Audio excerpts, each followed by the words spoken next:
रफ्तार के घोड़े फिसड्डी स्टॉक्स में डिस्कस कर लेते हैं। मार्केट नीचे है तो पहले फिसड्डी स्टॉक्स के साथ शुरुआत होगी। प्लीज़ प्ले करिए फिसड्डी स्टॉक्स के स्टेंग। और शुरुआत गोदरेज कंज्यूमर के साथ।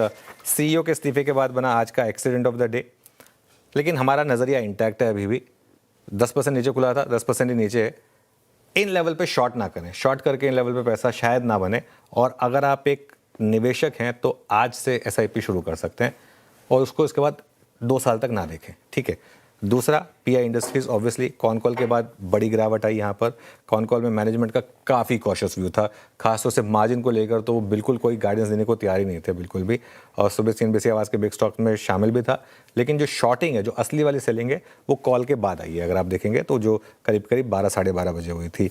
टीसीएस, 2 कारण हैं। एक तो आज सुबह हमने आईटी शेयरों की तेज़ी पर ब्रेक लगने का वैसे ही अनुमान लगाया था कि आईटी शेयर्स में आज थोड़ी सी प्रॉफिट बुकिंग आ सकती है। दूसरा, एन चंद्रा का टाटा सन्स का दोबारा चेयरमैन ना बनना, या ये कहना कि मैं नहीं बनूंगा, ये थोड़ा सा सेंटिमेंट नेगेटिव था आपका।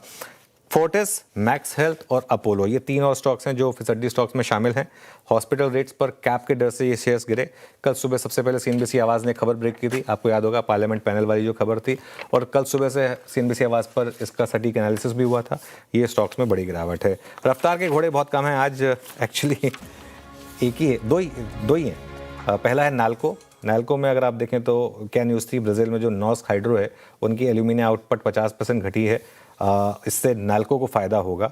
और सीएनबीसी आवाज़ का आज का सबसे highest conviction big stock green side पर यही था श्रेया।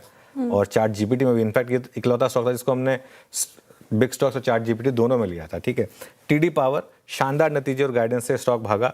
हालांकि गैप अप सुबह बड़ा हुआ था और मैं एक व्यू 10% गैप अप हुआ, उसके बाद और भी चल गया, ये किसको पता होता है, ठीक है ना। कैश का स्टॉक था लेकिन 10% ऊपर खुल के भी और 17% भागा। फिनोमिनल। आई थिंक गाइडेंस काफ़ी स्ट्रांग थी इस वजह से। और मार्क्स एंड फार्मा एक और जहाँ पर अच्छे नंबर से स्टॉक भागा। चलिए अब